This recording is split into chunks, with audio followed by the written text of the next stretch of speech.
মানুষের সেবা মানবতার প্রতি কাজ করা, এই কাজগুলোর প্রতি আমার অনেক ইন্টারেস্ট ছিল ছোটবেলা থেকে। কোয়েশ্চেন দেওয়ার পর আমি প্রথম যে কোয়েশ্চেনটা পেলাম সেটাই হচ্ছে মানবিক গুণাবলী নিয়ে, যেটা আমি পাই না। আমি দেখেছি আমার 70টা দাগানো হয়েছে। আসসালামু আলাইকুম। Retina medical and dental admission coaching এর পক্ষ থেকে সকলকে স্বাগত জানাচ্ছি। আজকে আপনাদের সাথে পরিচয় করাবো 2025-26 সেশনে মেডিকেল ভর্তি পরীক্ষায় জাতীয় মেধায় দ্বিতীয় স্থান অর্জনকারী তাসনিয়া তৌফিক নাবিহার সাথে। নাবিহা, কেমন আছো? জি, ভালো আছি। এখন তো তোমরা আসলে জাতীয় স্টার আর কি বলা যায়, এবং সবাই তোমাদেরকে ফলো করতে চাইবে, এবং সবাই ভবিষ্যতে এই যে 26 ব্যাচ 27 ব্যাচে যারা আছে সবাই নাবিহা হতে চাবে, এবং ওদের অনেক প্রশ্ন তোমাদের প্রতি যে কিভাবে পড়াশোনা করলে ওরা আসলে এরকম সেকেন্ড হইতে চায়। তো স্বাভাবিকভাবে সবার ফোকাস এখন তোমাদের দিকে। এমনি আঙ্কেল আন্টি তো অনেক বেশি খুশি বললাই, ওই খুশির মুহূর্তটা কেমন ছিল যখন শেয়ার করলা যে আমার তো এরকম রেজাল্ট হয়েছে, আমি সেকেন্ড হয়েছি? আমি তো প্রথমে তো রেজাল্ট পাচ্ছিলামই না, এরকম সিচুয়েশন। আমার বড় আপু, সে হচ্ছে ঢাকা মেডিকেলে পড়ে এখন, সে আমাকে জিজ্ঞেস করছে রেজাল্ট কি। তখন তো আমি বলছি যে আপু আমি তো সাইডে ঢুকতেই পারছি না। ঢুকলাম তারপরও, অ্যান্ড বারবার চেক করার পরও দেখি যে লোডিং হচ্ছে, আসছে না। তখন তো যতই টাইম যাচ্ছে ততই টেনশন কাজ করছে যে আমার রেজাল্ট কি আসলে আমি কোনো ওএমআরে কোনো কিছু জায়গাতে ভুল করেছি, এরকম অনেক ধরনের টেনশন আসা শুরু করেছিল। তারপর যখন আমি রেজাল্ট পেলাম, আমি তো মেরিট স্কোর দেখি না, প্রথমে দেখেছি আমি হচ্ছে মেরিট পজিশন দেখি না, প্রথমে আমি দেখেছি মেরিট স্কোর। আমি ওখানে দেখি আমার 191 আসে। তখন আমি ভাবলাম যে আমি 191তম হলাম, মানে কি অবস্থা। যে তারপর তো যখন একটু উঁচুতে দেখি যে মানে সেকেন্ড দেখানো, তখন তো জিনিসটা আমার কাছে মানে আনরিয়েল লাগা স্টার্ট করেছিল। এবং আমি হচ্ছে যেহেতু ল্যাপটপে ছিলাম, আমি প্রথমেই স্ক্রিনশটটা তুলে আমার আপুকেই পাঠিয়েছিলাম যে আপু দেখো, মানে এটা কি দেখাচ্ছে, কি হচ্ছে এগুলো। কারণ আপু আমাকে কনফার্ম করলো যে না, এটা ইটস ট্রু। তারপরেই আমি ল্যাপটপ নিয়ে গিয়েছি আমার মায়ের কাছে। আমার মা তো বললো যে হ্যাঁ আমি তো জানি, তো বুঝাই যাচ্ছিল, এরকম টাইপের একটা সিচুয়েশন। যদিও আমি বুঝতে পারছিলাম আমার মা ভেতর থেকে বেশ এক্সাইটেড ছিল। আমার মা তো ওদিকে ফোন কলস আসা শুরু করে দিয়েছে, আর আমি তো এদিকে বসে বসে ভাবছি যে আদৌ এটা ঠিক কিনা। আমি বিভিন্ন সাইট থেকে চেক করার চেষ্টা করছি, মানে অন্যান্য সাইট পারছি না, শুধুমাত্র ডিজিএমির একটা সাইট ছিল ওখান থেকেই পারছিলাম। যাই হোক, সবকিছু মিলায় আমার বাবা তখন অফিস থেকে আসে নাই, সবকিছু মিলায় বেশ আনরিয়েল একটা সিচুয়েশন ছিল পুরাটা। এবং আন্টি নিজেও তো ডক্টর। জি, আন্টি। এইটা কি কোনোভাবে ইন্সপিরেশন হিসেবে কাজ করছে কিনা যে আমিও মেডিকেলের দিকে আসি, নাকি নিজ থেকে? হ্যাঁ, আমার মা তো ছোটবেলা থেকে আমাকে বেশ বলেছে যে মাথার মধ্যে ঢুকানোর চেষ্টা করেছে আমার ডক্টর হতে হবে। যদিও ছোটবেলায় আমার আসলে ইচ্ছাটা ছিল না ডক্টর হওয়ার, এটা অনেক পরে গিয়ে আমার ইচ্ছাটা তৈরি হয়। অনেক পরে বলতে 8-9 দিকে আমার ইচ্ছাটা তৈরি হয়েছিল যে আমি ডক্টর হব। অ্যান্ড হ্যাঁ, এখানে আমার মা অবশ্যই আমাকে ইনফ্লুয়েন্স করেছিল। আমার বাবা আমার মা বলতো যে আমার মা হচ্ছে ফার্স্ট ইয়ারে পড়ায়, এই জন্য আমার মা বলতো যে আমার ফার্স্ট ইয়ারে কোনো সমস্যাই হবে না, আমার মাই সবকিছু বুঝাই দিবে, কত কি আল্লাহ জানে ফার্স্ট ইয়ারে কি হয়। তো যাই হোক, এখন মা অবশ্যই হেল্প করেছে, মা অবশ্যই ইন্সপিরেশন হিসেবে কাজ করেছে এখানে। আচ্ছা, তাহলে ঠিক কোন সময় থেকে মনে হলো যে ডাক্তার হওয়া যায় বা ক্যারিয়ার হিসেবে ডাক্তারি চুজ করা যায়? এটা 8-এর শেষের দিকে বা 9-এর শুরু, এরকম টাইপের এই সময়টাতে আমার কাছে মনে হয়েছে আমি ডাক্তার হতে পারি। আমার হচ্ছে মেইনলি পড়াশোনার কারণে না, আমার মা বাবা যদিও সারাক্ষণই বলেছে আমার ডাক্তার হওয়া উচিত, আমার এটা ভেতর থেকে এই রিয়েলাইজেশনটা এসেছিল। কারণ আমি মনে হয় আগেও বলেছি যে আমার ছোটবেলা থেকে ওয়ার্ড অনেক স্বপ্ন ছিল। ক্লাস 5-এ থাকতে অ্যাস্ট্রোনট হতে চেয়েছিলাম, সেই স্বপ্ন তো যাক। তারপর হচ্ছে 8-এর দিকে উঠে আমার মধ্যে হঠাৎ করে ইচ্ছা জাগে যে আমার মানবাধিকার কর্মী হওয়া উচিত। যদিও সেটা আমার কাছে কাইন্ড অফ একটু আনরিয়ালিস্টিক লাগা স্টার্ট করেছে যতই দিন গিয়েছে। কারণ এটা খুবই মানে রাস্তাঘাটে গিয়ে চিল্লাচিল্লি করাটা আমার কাছে মনে হয়েছিল যে মানে আমি অনেক অলস, আমার পক্ষে এত কিছু করা হয়তো সম্ভব হবে না। বাট স্টিল মানুষের সেবা মানবতার প্রতি কাজ করা, এই কাজগুলোর প্রতি আমার অনেক ইন্টারেস্ট ছিল ছোটবেলা থেকেই। যদি আমি বুঝতে পারতাম না যে অ্যাকচুয়ালি আমার কোথায় যাওয়া উচিত বা এগুলো নিয়ে কী করা উচিত, এবং এই জন্যই আমার কাছে মনে হয়েছিল যে ডক্টর হতে পারলে আমার আসলে একটা স্ট্রং গ্রাউন্ড থাকবে মানুষের জন্য কাজ করার জন্য। আমি তখন রেসপেক্টফুল ওয়েতেই মানুষের জন্য কাজ করতে পারবো, অ্যান্ড সেই কথাগুলো আমি যেই মানুষের ব্যাপারে যেগুলো কথা বলবো এগুলো মানুষ অ্যাকচুয়ালি শুনবে যদি আমি একটা ভালো পজিশনে যেতে পারি। অ্যান্ড সেই ভালো পজিশনে যাওয়ার জন্য মনে হয়েছিল যে মেডিকেল লাইফটা আমার জন্য সবচেয়ে ভালো। অ্যান্ড এখন আসলে মানুষের জন্য ভালোবাসা থাকলেই তো হবে না, আমার সেই সাথে তো অবশ্যই পড়াশোনা লাগবে ডক্টর হওয়ার জন্য। ডক্টর হওয়া তো এতটা ইজি না। ডক্টর মানে আমাদের অ্যাডমিশন টেস্ট হয় খুবই সোজা ছিল, কিন্তু সামনের যে লাইফটা ওটা তো পুরাই কি যে হবে ওটা নিয়ে মাঝে মাঝে টেনশন হয়, যদি একদিনই গেছে। তো যাই হোক, মানে কোশ্চেনটা কি ছিল? ডাক্তার হওয়ার ইন্সপিরেশনটা কখন কাজ করলো আর কি? হ্যাঁ, তো মেইনলি ক্লাস 8-9-এ আমার হচ্ছে মধ্যে এটা তৈরি হয় যে আমার ডক্টর হওয়া উচিত। আমি দেখেছি আমাদের কলেজে থাকা অবস্থাতেও একদম শেষ মুহূর্ত পর্যন্ত অনেকে শিওর হতে পারছিল না তারা আদৌ মেডিকেল লাইফে যাবে কিনা। এটা আমার তাদের জন্য বেশ খারাপ লাগতো যে মানে আমার না হয় ছোটবেলা বলতে 8-9 থেকেই জিনিসটা তৈরি হয়ে গিয়েছিল, বা তাদের জন্য আসলে জিনিসটা অনেক টাফ। অবশ্যই তারা এত মানে একদম মানে অ্যাডমিশনের টাইম চলে আসে, তারপরেও তারা তাদের ড্রিম ঠিক করতে পারছে না। এটা এখন ড্রিম ঠিক করার জন্য অবশ্যই 18 বছর একদমই ইনাফ না। ড্রিম তো অনেক বড়, পৃথিবী তো অনেক বড়, জীবন অনেক বড়। জি, তাহলে মোটামুটি মানুষের সেবা করার একটা জি। ওই যে ইচ্ছা ছিল, ওই প্রত্যয় ছিল, এবং ডেফিনেটলি মেডিকেল প্রফেশন ওই রকমই। এবং যেহেতু তুমি ঢাকা মেডিকেলে চান্স পাইছো, ঢাকা মেডিকেলে দেখবা যে একদম শেষ ভরসার জায়গা। যখন রাত 2টা-3টার সময় কোনো পেশেন্ট আসে, দেখা যায় যে ঢাকার অন্যান্য বিশেষ করে স্ট্রোকের পেশেন্টগুলো যখন আসে নিউরোসায়েন্সে যায়, নিউরোসায়েন্স অলরেডি সব সিট বুকড ফিল আপ, সবাই তখন দেখা যায় যে ঢাকা মেডিকেলে আসা শুরু হয় আর কি, রেফার করা শুরু করে। তো সেই হিসেবে ঢাকা মেডিকেল ওই যে শেষ আশ্রয়স্থল, এবং যেখানে তুমি একদম সব ধরনের পেশেন্ট পাবা একদম শুরু থেকে শেষ পর্যন্ত, এবং সবচেয়ে জটিল ক্রিটিক্যাল যে কেসগুলো যেখানে সব জায়গা থেকে ওনারা রেফার্ড হয়ে হয়ে হয়ে ফাইনালি ঢাকা মেডিকেলে আসে। সো অনেক ভেরিয়েশন, অনেক কিছু দেখা হবে, এবং মানবতার সেবার এই জায়গার জন্য এটা খুবই বেস্ট একটা ডিসিশন এবং বেস্ট একটা জায়গা সব দিক থেকে। তো তোমার কাছ থেকে একটু শুনতে চাবো যে এই যে রেজাল্ট হলো, তোমরা অনেক চেষ্টা করছো, অনেক পরিশ্রম করছো, এই সময়টাতে ডেফিনেটলি অনেক পড়াশোনা গেছে, এমনি তো আর এরকম রেজাল্ট আসে নাই। তো এই সময় বাবা মার প্রতি বিশেষ কিছু বলার আছে কিনা যেগুলো কখনো বলা হয় নাই, যে আজকে সফল হয়েছি তো এই সময়? আমার বাবা মা আমাকে আমার এই যে 3 মাস গেল, এই টাইমে আমার বাবা মা আমাকে অনেক সাপোর্ট করেছে। আমার দেখা গিয়েছিল যে অনেক সময় আমি শুনতে পারি যে অনেকে ফ্যামিলি ওকেশনস থাকে বা বাড়িতে গেস্ট আসে, সেই টাইমে অবশ্যই পড়াশোনার হ্যাম্পার হয়। বাট আমার বাবা মা এই 3 মাস আমার বেশ যত্ন নিয়েছিল, এই জন্য দেখা গিয়েছিল যদি গেস্টও আসে বা কেউ আসে, সেটা আমার বাবা মা আমাকে ব্যবস্থা করেছিল যাতে আমি পড়াশোনা করতে পারি, এবং এটার জন্য আমি বেশ গ্রেটফুল। আমার বাবা মার কাছে সবার পক্ষে এই সুযোগ থাকে না। আমার বাবা মা বুঝতে পেরেছিল যে আমার জন্য টাইমটা ক্রুশাল। তারা আমার স্বাস্থ্যের যত্ন নেওয়ার জন্য, মানে আমি তো ওই টাইমে আমার স্বাস্থ্য নিয়ে ভাবার টাইম নেই, ওই টাইমে দেখা যেত আমার মা আমাকে মানে চা যখন তখন চা বানায় দিচ্ছে। আর আমার মা বাবার পাশাপাশি আমার বাড়িতে একজন হাউসমেট আছেন, উনিও দেখা যেত যে ওই টাইমে বেশ আমার সাথে নরম ব্যবহার করছে। অন্য সময় তো বেশ কিটকিটা থাকে, বাট ওই টাইমে দেখা যেত যে যখন তখন চা চাচ্ছি, রাত 12টার সময় বলছি চা দাও, ঘুম আসছে, তখন ঠিকই চা দিচ্ছে আমাকে। তারপর ডেইলি মানে শাওয়ার করা, এই ধরনের জিনিসপত্রের ব্যাপারে ভুলে যেতাম না অবশ্যই, বাট স্টিল আমার মা বাবা এটার ব্যাপারে মানে দেখতো যে আদৌ আমি মানে ক্লিন থাকছি কিনা। যদি ওটা না থাকে, মানে ক্লিনলিনেস অবশ্যই পড়াশোনার ক্ষেত্রে খুবই দরকার। দেখা যেত কোনো কারণে যদি কোনো দিন শাওয়ার মিস হয়ে যেত, তখন তো একদম মানে সারাদিনই অস্থিরতা কাজ করতো এবং মানে পড়াশোনা ভালো হতো না। সো ওদিক থেকে আমার হেল্প করেছে। তো তারা আসলে আমি তাদের প্রতি অনেক গ্রেটফুল যে তারা আমাকে এই সময় হচ্ছে আমার আনুষঙ্গিক যেসব জিনিসপত্র আমার পক্ষে ভাবা সম্ভব হচ্ছিল না, এসবের জিনিস জন্য আমার মানে পড়াশোনার জন্য আমাকে হেল্প করেছে। একদম সাপোর্টিং হিসেবে যা যা প্রয়োজন অ্যাডিশনাল সবকিছু ব্যবস্থা করে দিয়েছে, যে তুমি বাবা খালি ভালো মতো পড়াশোনা করো, আর কিছু দরকার নাই। আচ্ছা, দেখো তোমার একদম ছোটবেলা থেকে এই পর্যন্ত অনেক টিচারের সংস্পর্শে আসছো। ডেফিনেটলি অনেক টিচার থাকে আমাদের জীবনের অনেকটা মোড় ঘুরায় দেয়, আমার হয়তো লক্ষ্য উদ্দেশ্য চেঞ্জ করে ফেলে, এরকম টিচারও আছে। যেমন তুমি যখন মেডিকেলে যাবা, এরকম হতে পারে যে এমন একজন মেডিসিন স্পেশালিস্টকে দেখছো, ওনাকে দেখে তোমার মনে হচ্ছে যে তুমি মেডিসিন স্পেশালিস্ট হবা, বা হয়তো এমন একজন কার্ডিয়াক সার্জনকে দেখছো, দেখে তোমার মনে হয়েছে যে না স্যার এরকম, তো আমিও এরকম হব। তো এরকম হয়, বা আমরা নিজেরাও যখন ইন্টার্ন করছি তখনও দেখছি যে ওই যে যেই ডিপার্টমেন্টের স্যারগুলো অনেক অসাধারণ ছিল, মনে হয়তো যে এখানেই কেরিয়ার করি। তো কোনো টিচার এখন পর্যন্ত তোমার জীবনে আসা কোনো টিচারকে নিয়ে কোনো কিছু বলতে চাও কিনা? আমার জীবনে আমার আসলে পার্সোনাল প্রেফারেন্স তো থাকেই, বাট তারপর আমার লাইফে যতজন টিচার এসেছে সবার প্রতি আসলে আমার মানে ভালো লাগাটা বেশি, ওনাদের প্রতি আমার রেসপেক্ট অনেক বেশি। অ্যান্ড আমি আসলে এক্সট্রাভাবে কোনো টিচারের কথা বলতে চাচ্ছি না। আমাদের স্কুল কলেজের 2 জায়গাতেই টিচাররা অনেক ভালো ছিল, বেস্ট টিচার্স ছিল আমাদের। আচ্ছা নাবিহা, তোমার কাছ থেকে একটা সিরিয়াস কোশ্চেন করতেছে আর কি, যে পরীক্ষার দিনে এই দিনটা সবার জন্য খুবই চাপের, এবং সবাই আমাদের স্টুডেন্টরা ইউজুয়ালি করে যে ভাইয়া পরীক্ষার আগের দিন কি করব, পরীক্ষার দিন কি করব।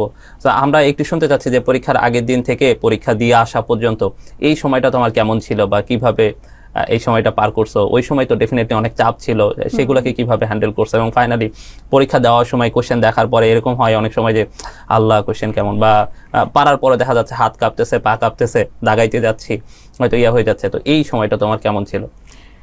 আমি কি এক সপ্তাহ আগে থেকেই বলবো যে এক সপ্তাহ আগে যেটাতে কি তোমার হয়েছে? তোমার কাছে ভালো মনে হয়। আচ্ছা, আমি এক সপ্তাহ আগে থেকেই বলি সেক্ষেত্রে। আমার তো একটা একটা অভ্যাস আছে যে আমার কোনো একটা টায়ারিং ইভেন্টের পর আমার একটা ব্রেক লাগে, অ্যান্ড সেই ব্রেকের পর তারপর হচ্ছে আমি আবার আরেকটা টায়ারিং ইভেন্ট শুরু করব। এখন এই জিনিসটা আমার লাস্ট 2 বছর অনেক বেশি হয়েছে, আগে কম হতো, 2 বছর বেশি হয়েছে, আর এই 3 মাসে তো আরও বেশি হয়েছে। এখন এর জন্য একটু ছুটির মধ্যে থাকার চেষ্টা করছি। তো যাই হোক, তো পরীক্ষা তো আমাদের শুক্রবারে ছিল। তার আগের শুক্রবারটা আমি ঠিক করেছিলাম যে আমি পুরা দিনটা জাস্ট নিজের মতো থাকবো, একটু হ্যাপি থাকবো, ভালো মতো মানে নিজেকে ইন্সপায়ার করব, মোটিভেট করবো যে হ্যাঁ আমার সামনের উইকটা একদম হেল যাবে। সো সেই অনুযায়ী আমার নিজেকে প্রস্তুত করব। অ্যান্ড তারপর হচ্ছে শনিবার থেকে মেইনলি আমার পড়াটা স্টার্ট হয়। প্রথমে ভেবেছিলাম প্রথম 2 দিন আমি বোটানি, বায়োলজি, জুওলজি সবকিছু শেষ করে দেবো, কিন্তু সম্ভব হয় নাই। ওটার জন্য আমার আরও এক্সট্রা একটা দিন লেগেছিল। তারপর কেমিস্ট্রি সেকেন্ড পেপার, এর জন্য তো ওই এক্সট্রা যে দিনটা লেগেছিল কেমিস্ট্রি বায়োলজির জন্য, সেটার জন্য আমাকে কেমিস্ট্রি ফার্স্ট পেপার শেষ পর্যন্ত আমি পুরোটা দেখে যেতে পারিনি। এটা নিয়ে আমার একটা ভয় ছিল, বাট কিছু করার ছিল না, আসলে টাইম নাই। কেমিস্ট্রি সেকেন্ড পেপার পড়েছিলাম একদিন, ফিজিক্সও এরকম পড়েছিলাম একদিন। তারপর মানে জেনারেল নলেজ, ইংলিশ, আসলে কি জানি হয়েছে, কিভাবে জানি হয়েছে, এই জেনারেল নলেজ ইংলিশের জন্য আমি লাস্ট দিনটা রেখেছিলাম। এর মাঝেও ইংলিশ জেনারেল নলেজ একদিন করে পড়েছিলাম, বাট তারপর খুব একটা ভালো করে পড়া হয়নি। লাস্ট দিনটাই জেনারেল নলেজ মেইনলি, জেনারেল নলেজের ইংলিশটা মেইনলি পড়া হয়। সেই দিনও দেখা গেছিল যে আমি কেমিস্ট্রি কিছু কিছু পার্ট পড়েছিলাম, কারণ আমার ভয় লাগছিল যে কেমিস্ট্রি ফার্স্ট পেপার পুরাই না পড়ে যাওয়াটা কেমন। তো যাই হোক, একদম পরীক্ষার আগের রাতে আসলে অনেক কিছু পড়াটা একটু করে, তার মানে পরীক্ষার এক সপ্তাহে তোমার একবার রিভিশন ওইভাবে পুরোপুরি কমপ্লিট, মানে তোমার ওই যে স্যাটিসফ্যাকশন আসার মতো করে কমপ্লিট রিভিশন হয় নাই। তাহলে এইটা স্টুডেন্টের জন্য একটা শিক্ষা, কারণ নাভিয়া এত বেশি পড়াশোনা করছে, এত ভালো প্রিপারেশন হওয়ার ফলেও তারপরে পরীক্ষার আগে দেখা গেছে এক সপ্তাহ এত বেশি চারিদিক থেকে আসলে চাপ আসে, যেটা মোটামুটি একবার পুরোপুরি রিভিশন শেষ করতে না পারার পরেও সে জাতীয় মেধায় স্কোর করতে পারে আর কি। তো এটা জুনিয়রদের জন্য শিক্ষা। হ্যাঁ, আমি এই যে কেমিস্ট্রি ফার্স্ট পেপারের যে কথাটা বললাম, এটা আমি এক সপ্তাহ আগে ঠিকই পারি নাই, যদি আমার প্ল্যানিং ছিল এক সপ্তাহ আগে মানে ওই টাইমটাতে পড়া। বাট কেমিস্ট্রি ফার্স্ট পেপার আমার এই এক সপ্তাহে পড়া হয়েছিল। এজন্য আমি ঠিক করেছিলাম যেটা একটু পরে পড়বো, পড়া আছে এরকম সেরকম। বাট স্টিল কেমিস্ট্রি কিছু চ্যাপ্টার ছিল যেমন ল্যাবরেটরি রিলেটেড, তারপর হচ্ছে অর্থনৈতিক রসায়ন, কর্মমুখী, এগুলো। তারপরও আমি ওই যে লাস্ট দিন যেদিন বললাম, লাস্ট দিন যে আমি ভয় লাগছিল যে হবে কি হবে না, এই জন্য তখন হচ্ছে কোনো রকম আমি জাস্ট দেখে গিয়েছিলাম ওই পার্টগুলো, কারণ ওগুলো তো বেশি পড়ার ছিল। তো যাই হোক, আমার প্রিপারেশন নিয়ে আমি যে অনেক স্যাটিসফাইড ছিল তা না, বাট তারপর আমার কাছে মনে হয়েছে যে কেউই আসলে স্যাটিসফাইড থাকতে পারে না, মনে হয় যত পারি তত পড়ি। আমি তো ভেবেছিলাম যে আমি একটা দিন অন্তত রাখবো কোয়েশ্চেন ব্যাংকটা সলভ করার জন্য, সেই টাইমটাও আর পাইনি, বই পড়তে পড়তে সব সময় চলে গেছে। এবং একদম লাস্ট দিনে আসলে পড়ার মতো মানে এনার্জিটা থাকে না, বা এনার্জি তো থাকে না, সেই সাথে এতটা বেশি এক্সাইটমেন্ট কাজ করে যে আল্লাহ কালকের দিন কি হবে না হবে, এই জন্য আসলে পড়ার সেই মুডও থাকে না। অ্যান্ড চারদিক থেকে তো দোয়া দরুদ এগুলো আসতেই থাকে, এই জন্য আমি যে কন্টিনিউয়াসলি পড়বো সেটাও সম্ভব না, কারণ ওগুলো তো অবশ্যই আনসার করতে হবে, দোয়া তো লাগবেই আমার। তো যাই হোক, এই লাস্ট দিনে অনেক ধরনের মানে গুজব ছড়ানোর সিচুয়েশনও হয়, এই জন্য আমি সোশ্যাল মিডিয়া থেকেও বাইরে ছিলাম এই সময়টাতে। অ্যান্ড আমি শেষ দিনেও আমার মা আমাকে বলেছিল, আমার মা তো ডক্টর, এই জন্য আমার মা বলেছিল যে সে যখন তার মেডিকেল পরীক্ষা দেয়, আমি ওইখান থেকে একটু শিক্ষা নিয়েছিলাম। আমার মা আমাকে বলেছিল যে মেডিকেল পরীক্ষার আগের দিন, এটা অবশ্য আমি বলবো না সবার করা উচিত, আমার জন্য কাজে লেগে গেছে, আমার মায়ের জন্য কাজে লেগেছিল, সবার হয়তো কাজে লাগবে না। আমার সবাই যদিও বলে যে মেডিকেল পরীক্ষার আগের দিন একটা সাউন্ড স্লিপ দেওয়া উচিত, বাট আমি অলওয়েজ দেখেছি যে কোনো পরীক্ষার আগে যদি আমি টেনশন ছাড়া ফ্রিলি সাউন্ড স্লিপ দিয়ে কাটাই দিই, তাহলে সেই পরীক্ষাটা আমার ভালো হয় না।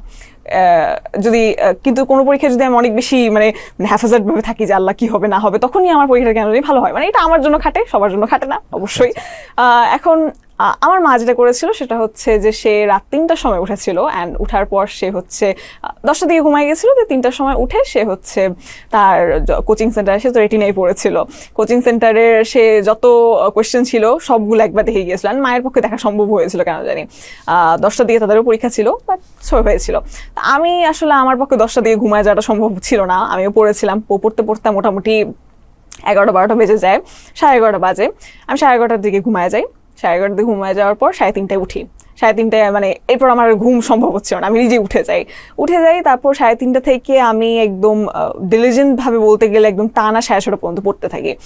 বিভিন্ন জিনিসপত্র দেখি, কেমিস্ট্রি আরেকবার একটু দেখে যাই, কারণ ওইটা নিয়ে আমি জাস্ট ভয়েই ছিলাম যে কি হবে না হবে। কেমিস্ট্রিতে এমনিতেই কেমিস্ট্রির প্রতি ভয়টা কলেজ থেকেই ছিল। তো যাই হোক, কেমিস্ট্রিতে আরেকবার দেখি, জেনারেল নলেজ ইংলিশে কিছু কিছু পার্ট আমি দেখতে পাইনি, ওগুলো দেখি। আমি শেষ মুহূর্তে ভেবেছিলাম যে বিভিন্ন কোচিং সেন্টারে যেগুলো অন্তত ভুল করেছি ওগুলো তো দাগানোর মোটামুটি ছিল, মানে যেভাবেই থাকুক ওগুলো অন্তত দেখে যাই, সেটাও পাইনি কারণ টাইম ছিল না। বাট কি হচ্ছে কিছু বোঝা যাচ্ছে না। তো আমি যা পারছি তাই দেখছি, যা আমার হাতের কাছে আছে তাই দেখছি। এবং আমি বুঝেছিলাম যে একটা সময় আসলে আমি চাইলেও 10টার আধা ঘন্টা আগে পর্যন্ত আমি পড়তে পারবো না। তো ওটাই হয়, আমি সেন্টারে আমার মোটামুটি 8:15-র মধ্যে আমি পৌঁছাই গিয়েছিলাম। অ্যান্ড আমার পড়াশোনা আমাকে মোটামুটি 7টার মধ্যেই শেষ করে দিতে হয়েছিল। এরপর অনেক কিছু পড়া ছিল, ওটা নিয়ে টেনশনে ছিলাম, বাট আমার আসলে মানে এটা নিয়ে টেনশন করে আর লাভ ছিল না। আমি ওই টাইমে ভাবি যে আমি একটু আধা ঘন্টা ঘুম দিই, ঘুম আসছিল না, বাট স্টিল চোখ বন্ধ করে বসে থাকি।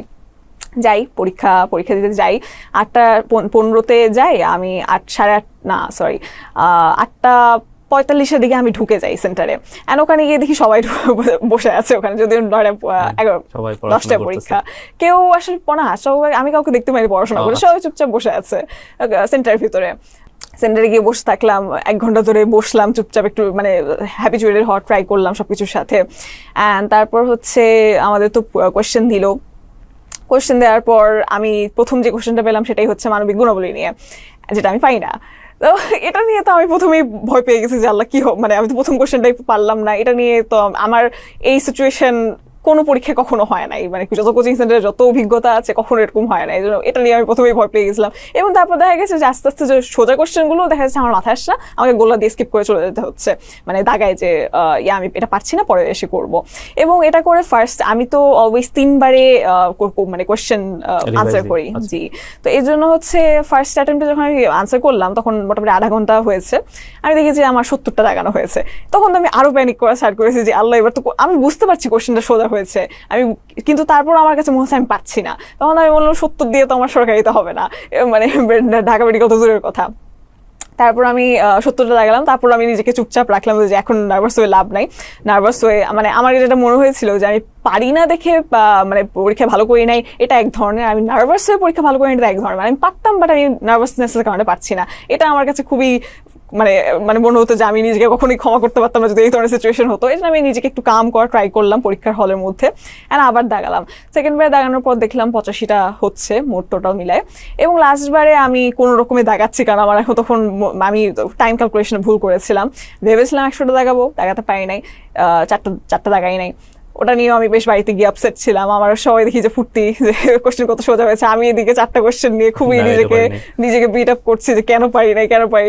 বাড়ি গিয়ে দেখলাম 4টা কোয়েশ্চেন দাগালাম, আমার 7টাই ভুল হতো, তো ভালোই হয়েছে, দাগাই নাই।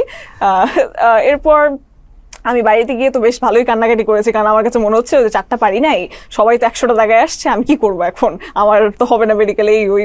আর তারপর রেটিনা আর যেসব জায়গাতে সলভগুলো দেখলাম যে আমার 7-8টা ভুল যাচ্ছে। এবং রেটিনা মনে হয় একটা ছোট টেস্টের মতো দিয়েছিল তাদের এলএমএস এর ওখানে, যে ওখান থেকে কুইজের মতো যে কোনটা। তো আমি ডিলিজেন্টলি দাগাইছি যে কয়টা আমি পারি। এবং দাগানোর পরে আমি দেখি যে আমার পজিশন সেখানে 30 দেখায়, মানে যদিও আমার আনসার মানে মার্কস দেখাচ্ছে 92.25, বাট আমার পজিশন দেখাচ্ছে 30। তো আমি ভাবলাম যে আল্লাহ, এবার আমি কই যাবো। তারপর তা ভালো মনে হয়েছে, ঠিক আছে যদি 30ও হয় তাও তো ভালো, ঢাকা মেডিকেল পর্যন্ত ভালো। এর জন্যই আসলে যে এবং আমি আমার মাকে এটাই বলেছিলাম যে দেখো তাহলে এবার তো হয়তো হাইয়েস্ট 96 উঠে গেছে, তো সেই অনুযায়ী তো কম্পিটিশন ভালোই হবে। ফার্স্টের দিকে ইউজুয়ালি দেখা যায় যে একটু যখন 85 পরে যায় তখন কম্পিটিশনটা বেড়ে যায়, 1 নাম্বারের জন্য 1000 জন ঢুকে যাচ্ছে, এরকম সিচুয়েশন হয়। বাট ফার্স্টের দিকে কম্পিটিশনটা একটু কম হয়। এই জন্য আমার মাথার মধ্যে ওই প্ল্যানিংটা ছিল যে আমি যদি একটু ফার্স্টের দিকে থাকতে পারি তাহলে আমার জন্য একটু মানে চাপটা কম হবে। তো তখন আমি দেখলাম যে আমার এরকম 30তম আসছে, তখন বললাম যে ঠিক আছে, ঢাকা মেডিকেল পেলেই হলো, ঠিক আছে ভালো কথা। এর জন্যই আসলে মেইনলি এই কারণটাতে আমি যখন সেকেন্ড পজিশন দেখি তখনই আমার মেইনলি একটু বেশ অবাক লাগে যে আমি তো ওখানে দেখলাম 30তম, এখানে কেন সেকেন্ড হইলাম, কি হলো। তো যাই হোক, এটাই ছিল আমার পুরা ওই টাইমের ঘটনা। আর এরপর তো পরের দিন তো রেজাল্টের পর তো শুরুই হলো hassle সব। তাহলে মোটামুটি ওই সময় একটা মেন্টাল, প্রথম দিন পরীক্ষা দিয়ে রেটিনার কুইজ দিয়ে মোটামুটি মনে হয়েছে যে ঢাকা মেডিকেলের মধ্যে আসবে, হয়তো টপটা মিস হয়ে গেল, এরপরে রেজাল্টে টপ আসা, হ্যাঁ এটা খুবই ভালো, মানে এইটা হয়তো আনন্দটাকে আরেকটু বাড়াইছে। আচ্ছা, আমরা একটু পরীক্ষার দিনের সময়টা জানলাম, আমরা তোমার একটু একাডেমিক জার্নিটা সম্পর্কে একটু জানতে চাই, যে ছোটবেলা থেকে পড়াশোনাগুলো কিভাবে হলো, স্কুল কলেজ কোনটা ছিল? আমি নার্সারি কেজিতে পড়েছিলাম হচ্ছে বিআইএসএ মহাকালীতে, ইংলিশ মিডিয়ামে। এরপর আমি হলিক্রস স্কুলে যাই, সেখানে তো বাংলা মিডিয়ামে আছে খালি। হলিক্রস স্কুলে 10 বছর ছিলাম, তারপর হলিক্রস কলেজে যাই। হলিক্রস স্কুলে আমি এসএসসি পাশ করি 2023-এ, আর হলিক্রস কলেজে এইচএসসি পাশ করি হচ্ছে 2025-এ।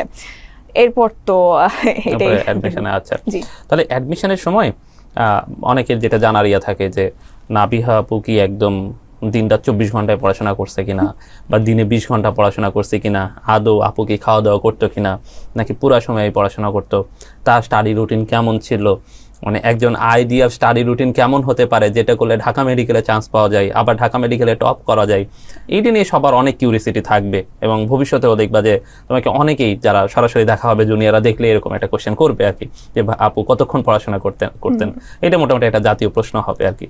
তো আমরা একটু জানতে চাচ্ছি আর কি, যে স্টাডি রুটিনটা কেমন ছিল অ্যাডমিশনের সময়টাতে? আমার অ্যাডমিশনের সময় স্টাডি রুটিন আর কলেজের সময় স্টাডি রুটিনটা কমপ্লিটলি ডিফারেন্ট ছিল।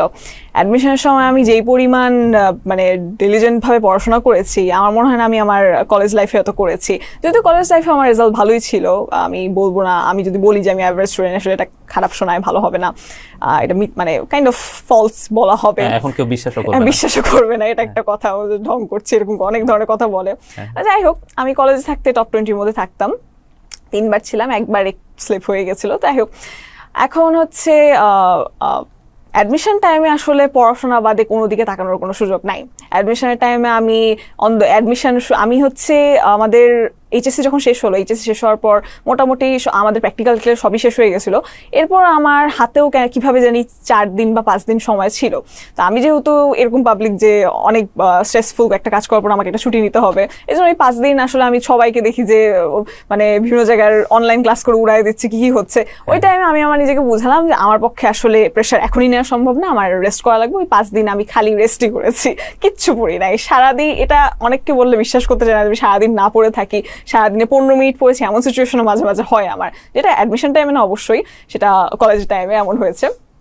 ওই 5 দিন আমি একদম রেস্ট নিয়েছি, সামনে 3 মাস রেস্ট নেওয়ার সুযোগ নাই, তারপরও নিয়েছি, বাট স্টিল ওই 5 দিনের মতো তার রেস্ট পাই নাই। তারপর হচ্ছে 3 মাসে যখন আসে, তখন হচ্ছে আমার রুটিনটা এমন ছিল যে দেখা যেত যে যখন ডেইলি প্রিপারেশন নিতাম তখন ক্লাস থাকতো আমাদের 3 ঘন্টা করে, আর সেই সাথে তো হচ্ছে পরীক্ষা থাকে ডেইলিতে।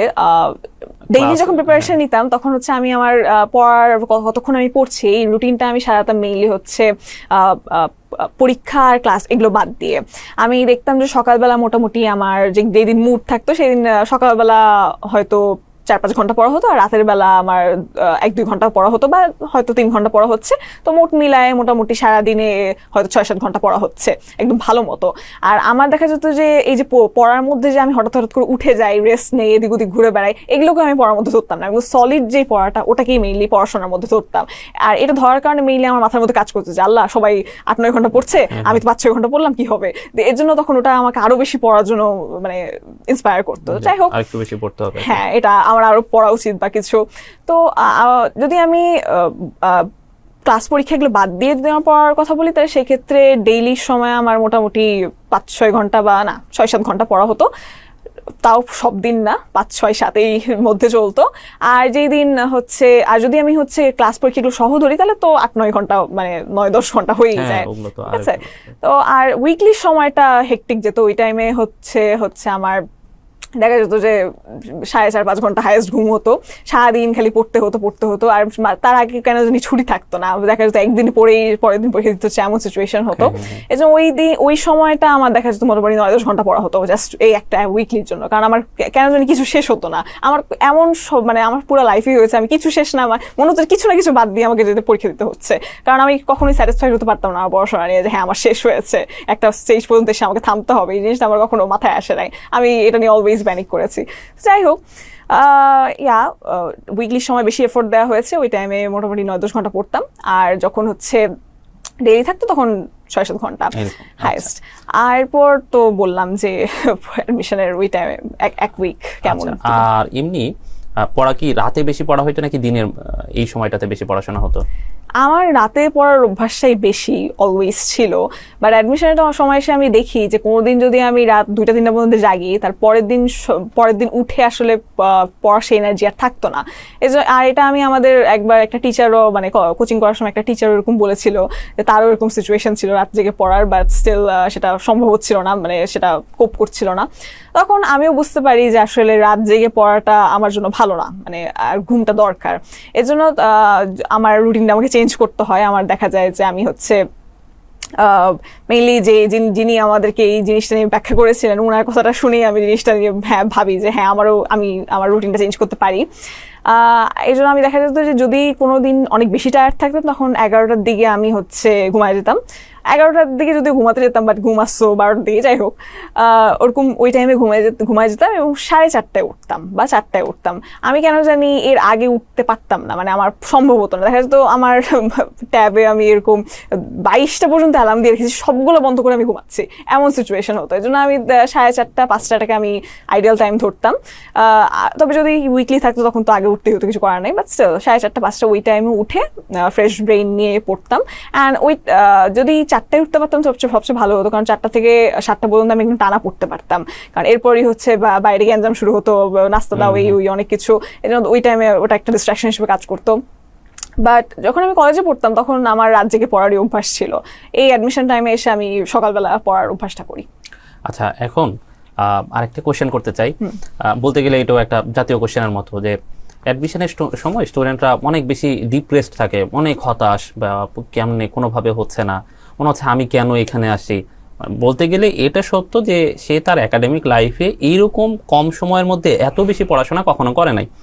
এইচএসসি পরীক্ষা হয়েছে, ওগুলাতে কি হয়েছে যে একটা পরীক্ষা হয়ে মাঝখানে 3-4 দিন ছুটি দিয়ে পরে আরেকটা পরীক্ষা, যার কারণে ওই চাপটা এত বেশি ফিল হইতো না। আর এইখানে দিন যত যাচ্ছে প্রেশার কমাচ্ছে, প্রেশার আরো বাড়তেছে, আগের দিনের চেয়ে পরের দিনের পড়াশোনা বেশি। তো এই সময় তোমার ওই যে হতাশা বা এইরকম কোনো কিছু কাজ করছে কিনা, বা যদি করে থাকে সেগুলাকে কিভাবে কোপ আপ করতে? আমার হতাশা কাজ করতো। আমি অলওয়েজ, মানে আমি বলবো না সবসময় আমি হাই টার্গেট নিয়ে থাকতাম, বা বাংলাদেশের টপ 3 এর মধ্যে থাকতে হবে, এটা একটা ড্রিম ছিল অবশ্যই। বাট এটার জন্য যে পরিমাণ স্ট্রাগল করা লাগবে, আমি আদৌ ওই পরিমাণ স্ট্রাগল করতে পারবো কিনা, এটা নিয়ে আমার ডাউট ছিল সবসময়। এই জন্য আমার মাথায় অলওয়েজ ছিল যে আমি কোচিং সেন্টারে যে পরীক্ষা দিই না কেন, অলওয়েজ যেন আমার 225-এর মধ্যেই পজিশনটা থাকে। এবং হ্যাঁ, যখন আমি ফার্স্টের দিকে উইকলি টুকলি এগুলো দিতাম তখন দেখা যেত যে টপ 20-র মধ্যেই থাকতো। কোনো কারণে মানে যদি টপ 20 বাইরে চলে যেতাম তখন তার পরের বারে আমি টপ 20-র ভেতরে আবার চলে আসতাম। তো যখন আমাদের উইকলি শেষ করে হচ্ছে পেপার ফাইনাল এগুলো শুরু হলো, তখন প্রথম পেপার ফাইনালটা ছিল বোটানি। এখন প্রথম পেপার ফাইনালে বিভিন্ন জায়গা থেকে বিভিন্ন অ্যাডভাইস পাওয়া শুরু করলাম যে এভাবে পড়ো, ওভাবে পড়ো। আমার তো সবসময় অভ্যাস ছিল বই পড়ার। এই জন্য যখন আমি বিভিন্ন জায়গায় থেকে অ্যাডভাইস পাচ্ছি যে আমার একটা সাজেশন ভিত্তিক বই পড়া উচিত, যেখানে একটু ছোট ছোট করে সবকিছু দেওয়া আছে, কারণ আমার এতদিন বই পড়া হয়ে গেছে, আমার ওটা পড়া উচিত। বা তারপর হচ্ছে মেডিকেল প্রশ্ন ব্যাংক আমার বেশি সলভ করা উচিত, কারণ ওখান থেকেই সবকিছু আসে। তখন আমি ওইটা একবার ফলো করতে গিয়ে দেখি যে আমি ধরা খেয়ে গেছি, যে প্রথম বোটানি পরীক্ষা আমার কিচ্ছু মাথায় মনে নাই, যে মানে মাথায় আসতেছে না। অ্যান্ড সেইবার আমি মনে হয় 100-তে 90 পেয়েছিলাম, অ্যান্ড সেইবারও হাইয়েস্ট 100-তে তো 100 উঠেছে। অ্যান্ড আমার পজিশন হয়ে গেছে 300 কততম। তখন তো সেটা খুবই অ্যালার্মিং ছিল যে মানে 300 কততম মানে তো আমার ঢাকা মেডিকেলে বাইরে চলে গেল। এবং আমি ওইভাবেই জিনিসটাকে ঠিক করা ট্রাই করতাম যে আমার যেভাবেই হোক না কেন 225টা আমার কাছে কাইন্ড অফ অড নাম্বার লাগতো, যে আমি নিজেকে মানে চেষ্টা করতাম যে 200-র মধ্যে আমার থাকতে হবে। তারপর পেপার ফাইনালের সময় আসলে এই যে অ্যাডভাইস আর কিভাবে পড়বো এগুলো সবকিছু মিলায় আমি মানে অ্যাকচুয়ালি পড়াশোনার ক্ষেত্রে আমার এখানে অবশ্যই একটা হ্যাম্পার হয়েছিল ওই টাইমটাতে, মানে কিভাবে গুছাবো কিছু বুঝতে পারছিলাম না।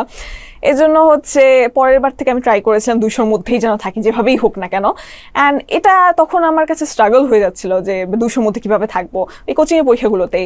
এই জন্য তখন আমার কাছে একটা সময় মানে মনে হওয়া স্টার্ট করছিল যে আমি যতদিন ধরে ভালো করলাম এটা কি এমনি ছিল, মানে হ্যালুসিনেশন ছিল, কোথা থেকে হইলো। দিয়ে তখন তো আরো বেশি খারাপ লাগা কাজ করতো, কারণ যে মানে এতদিন ধরে মানুষ শুনছে যে আমার রেজাল্ট ভালো হচ্ছে, এখন যদি শুনে যে আমার রেজাল্ট এত বাজে হচ্ছে তাহলে তো সমস্যা। এটা বাজে না অবশ্যই, অনেকের কাছে এটাই হয়তো ড্রিম, ঢাকা মেডিকেল কলেজে একটা সিট পাওয়া, কিন্তু আমার জন্য মনে হয়েছিল যে আমার তো ক্যাপাসিটি আরো বেশি, আমি যদি এইভাবে ঢাকা মেডিকেলের বাইরে চলে যাই আমি তো নিজেকে মানতে পারবো না। এখন যাই হোক, ঢাকা মেডিকেলই জীবনের সবকিছু না, ঢাকা মেডিকেলে অবশ্যই জীবনে সবকিছু না, আমার জন্য সবকিছু ছিল। বাট আমি বলবো না যে সবার একটা সিঙ্গেল ড্রিম থাকা উচিত। আমার তো ঢাকা মেডিকেল না পাইলে কত কি মানে মাথায় যে আমি কি করব না করবো এরকম হতাশ হয়ে যেতাম। বাট আমি বলবো না এরকম মানে হতাশা কারো থাকা উচিত বা জীবনে সবকিছু ছেড়ে দিয়ে খালি মেডিকেল প্রিপারেশন নেওয়া উচিত, আমার এটা মনে হয় না। আমি জিনিসটাকে সাপোর্ট করি না। বিভিন্ন ধরনের মানুষের চাওয়াটা ডিফারেন্ট থাকে, বিভিন্ন মানুষের সে অনুযায়ী তাদের লাইফ গোল স্টিক করা উচিত। তো যাই হোক, কোশ্চেন আমার আসলে সেলফ মোটিভেশন ক্ষেত্রে অনেক কাজে লেগেছে। আমার মা বাবা অবশ্যই আমাকে মোটিভেট করেছে সব ক্ষেত্রেই। যেইবার বললাম যে বোটানিতে 190 পেয়ে হচ্ছে 233 না কততম এরকম হয়েছিলাম, তখনও না 233 না, আচ্ছা যাই হোক 300 কিছু একটা হয়েছিলাম, তখন আমার মাই এসে আমাকে বলছে যে নাভিয়া এটা তো ভালো মার্কস ঠিক আছে, কিন্তু এটা তো একটু কম হয়ে গেল না। এবং আমার মার কথা শুনে আমি আরো বেশি হতাশ, এমনিতেই আমি হতাশ যে কি হবে না হবে, তারপর মার কথা শুনে আমি আরো বেশি হতাশ। আমার মা তো অবশ্যই খুবই সফটলি জিনিসটা বলার চেষ্টা করেছে, যাই হোক আমার মেন্টাল অবস্থা তখন ভালো ছিল না, এটা মায়ের দোষ না। তো যাই হোক, আমার ওই টাইমে আমার নিজেকে আবার আমি দেখেছি যে আমার আসলে একদিন নিজেকে বোঝানোর মতো টাইম নাই, এজন্য আমি একটা বেলা ঠিক করেছিলাম, ওই যে যখন হচ্ছে এক্সাম সিজন চলছে তখনও আমি একটা বেলা ঠিক করেছিলাম যে শুধুমাত্র আমি নিজের সাথে থাকবো আর নিজেকে বুঝাবো যে দেখো তোমার কেন মেডিকেল যাওয়া উচিত, দেখো তোমার কেন কি করা উচিত লাইফে। অ্যান্ড এটার জন্য যে আমি যে বলছি সেলফ মোটিভেট করা নিজেকে, এটার জন্য নিজেকে আসলে খুব স্ট্রং হওয়া লাগে।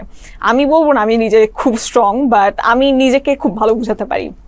এটা আমি দেখেছি আমার পুরো লাইফে, আমি নিজেকে অনেক ভালো বুঝাতে পারি যে দেখো তোমার এটা করা, দেখো তোমার ওটা করা উচিত। আর আমার নিজের সাথে কথা বলার অনেক বাজে একটা অভ্যাস আছে। যাই হোক, সেলফ মোটিভেশন তো ছিল, সেই সাথে বাবা মার মোটিভেশন, বাবা মা তো অনেক হেল্প করেছে এই ক্ষেত্রে।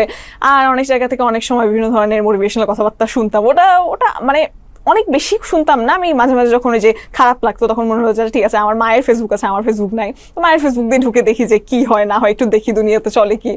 অ্যান্ড আমি কোনো একটা পেজে এরকম একবার একটা কথা দেখেছিলাম, তখন হচ্ছে আমাদের মেডিকেল পরীক্ষার 10 দিন বাকি। তো ওই টাইমে হচ্ছে একটা পেজে আমি র্যান্ডমলি একটা কথা দেখেছিলাম, আমার মনে নেই আসলে পেজটা কি, ওখানে বলেছিল যে তারা মানে একজন তার এক্সপিরিয়েন্স বলছে যে সে হচ্ছে সবসময় এখনো তার নিজেকে একটু কাইন্ড অফ দোষারোপ করে যে সে যেভাবে হচ্ছে মেডিকেল প্রিপারেশনের ফার্স্টের দিকে পড়তো, এখন সে যদি মানে লাস্ট মেডিকেল পরীক্ষার লাস্ট 10 দিন সেভাবে সেই একই স্পিরিট নিয়ে কেন পড়েনি, এই জিনিসটা নিয়ে সে এখনো নিজেকে কাইন্ড অফ বিট আপ করে। আর এটা শুনে তখন আমার মাথায় একটা অ্যালার্ম বাজা শুরু করে যে আল্লাহ ঠিকই তো, আমি তো ফার্স্ট 2 মাসে যেই পরিমাণ এফোর্ট নিয়ে পড়ছে, এখন তো এসে একদম হাঁপাই গেছে, টায়ার্ড হয়ে গেছে, এখন তো সেই পরিমাণ এফোর্ট নিয়ে পড়ছি না। এই জন্য ওইটাও আমাকে হেল্প করেছিল, ওই একটা সিচুয়েশন যে আমার আরও পড়া উচিত, আমার আরও পড়া দরকার। প্লাস আমি তো রেজাল্টস দেখতামই, অনেক সময় দেখা যেতাম যে একদম টায়ার্ড হয়ে পরীক্ষা দিচ্ছি রেটিনার কোনো একটা পরীক্ষা এলএমএসে, তখন 1 ঘন্টার পরীক্ষা আমি 20 মিনিটে দিয়ে চলে আসছি। অ্যান্ড বেশিরভাগ পরীক্ষা আমার এটাই হতো, যেখানে আমি পরীক্ষা দিই আমার সারাদিন এত পরীক্ষা থাকতো যে 1 ঘন্টার পরীক্ষা আমি 20 মিনিটে দিয়ে চলে আসতাম, কারণ আমার ভালো লাগতো না আর বেশি দাগাতে। তো যাই হোক, নাম্বার কমই আসতো বা বেশি আসতো কম আসতো এরকম হতো। কম আসলে নিজেকে বোঝাতাম যে 20 মিনিটে পরীক্ষা দিয়েছে, খুব একটা ভালো আসার কথাও না। সেল ওখান থেকে একটা হতাশা কাজ করতো যে নাম্বার তো কম আসলো, 20 মিনিট পরীক্ষা দেওয়া যতক্ষণে পরীক্ষা দেওয়া নাম্বার তো কম আসলো। তো যাই হোক, আমার জন্য হতাশা একটা ড্রাইভিং ফ্যাক্টর ছিল যে হ্যাঁ আমি হতাশ, আমাকে পড়তে হবে, আরো ভালো করতে হবে। কিন্তু বেশিরভাগের ক্ষেত্রে এটা হয় না, সবাই যেটা করে হতাশ হলে ওরা আর পড়াশোনাই করবে না। এটা খুবই মানে খারাপ একটা সিচুয়েশন। এবং আমার মনে হয় এই ক্ষেত্রে অবশ্যই মানে বাবা মাকে পাশে পেলে সবচেয়ে বেশি হেল্প হয়। কারণ এই টাইমে যদি দেখা যায় যে আমি খারাপ করছি দেখে আমার বাবা মাও যদি লাফানো শুরু করে যে তুমি তো খারাপ করছো, কি হবে তোমার সাথে, না হবে তোমার সাথে, তখন আসলে জিনিসটা আরো বেশি ডিমোটিভেটিং লাগে। আমার বাবা মার হয়তো ড্রিম ছিল যে তারা আমাকে ঢাকা মেডিকেলে পড়াবে, বাট তারা আমার কাছে এই জিনিসটা এক্সপ্রেস করতো না, তারা বলতো ঢাকার মধ্যে হলেই হবে। এই জন্য ওইখান থেকে আমার মনে হতো আমার নিজেকে চাপ মুক্ত লাগতো যে ঠিক আছে আমি ঢাকার মধ্যে হলেই আমার বাবা মা খুশি, আমার কাছ থেকে অনেক বেশি এক্সপেক্ট করছে না তারা। এই জিনিসটা তো আমি বুঝতে পারলাম যে আসলে তারা আমাকে শান্ত রাখার জন্যই করতো। এখন সব বাবা মার হয়তো এই মানে আমি কোনো বাবা মাকে ব্লেম করছি না, দেখা যায় যে আমাদের সিচুয়েশন, আমাদের সোসাইটি এরকম, যাই হোক ওটা নিয়ে বলতে চাচ্ছি না। কথা হচ্ছে যে আমার বাবা মা অলওয়েজ আমার মেন্টাল হেলথের ব্যাপারে অনেক সাপোর্টিভ ছিল।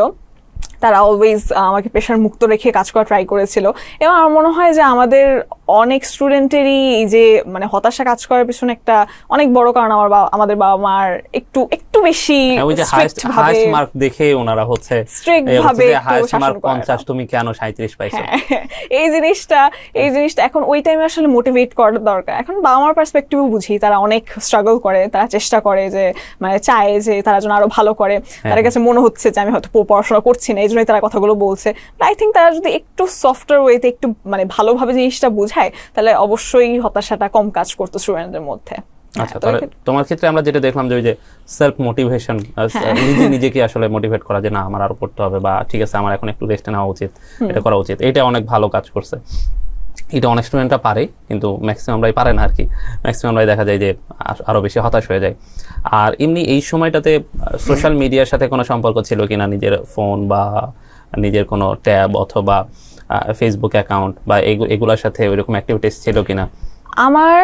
আমার কখনোই ফেসবুক ছিল না, বাট আমার ইনস্টাগ্রাম একটা আইডি ছিল। ইনস্টাগ্রাম আমি খুলেছিলাম এই 8-এর শেষের দিকে, আমার একটা ফ্রেন্ড খুলে দিয়েছিল। প্রথম দিকে কিছু বুঝতাম না, তারপর তো দেখি রিলস কত ভালো ওটা। যাই হোক, তো আমি অলওয়েজ মেজর পরীক্ষার আগে আমার ইনস্টাগ্রামটা মানে ডিঅ্যাক্টিভেট করে রাখতাম, যে কোনোভাবেই আমি ওখানে ঢুকবো না।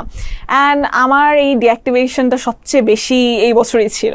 এই বছর হচ্ছে আমি একদম জানুয়ারি 1 দিকে যখন আমাদের টেস্ট শুরু হলো, ওই টাইম আমি ডিঅ্যাক্টিভেট করেছিলাম আমার ইনস্টাগ্রাম আইডি।